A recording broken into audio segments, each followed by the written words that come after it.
কলকারখানা ওখানে দিয়েছে।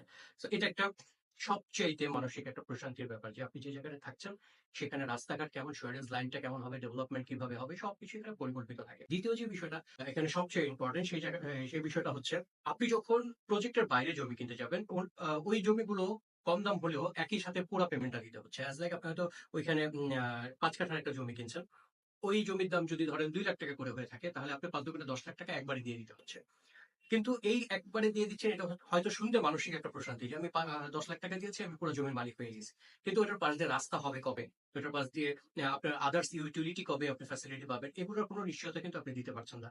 বাট আপনি যখন একটা প্রজেক্টের মধ্যে নিচ্ছেন, তখন হয়তো সেই ৫ কাঠার জমির দাম হয়তো ২০ লাখ টাকা পড়বে বা ২৫ লাখ টাকা পড়বে। কিন্তু ২০ বা ২৫ লাখ টাকা পড়লেও আপনি কিন্তু নিশ্চিত যে আপনার সামনে দিয়ে কত ফিট রাস্তা আছে, আপনি রাস্তাটা পেয়ে যাচ্ছেন।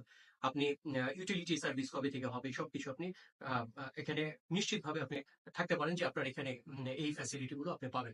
এবং আরেকটা মজার ব্যাপার হচ্ছে আপনি এখানে হয়তো টাকাটা বেশি দিচ্ছেন কিন্তু আপনি এখানে কিস্তির একটা ফ্যাসিলিটি পাবেন। কোথাও হয়তো ৫ বছরের কিস্তি পাবেন।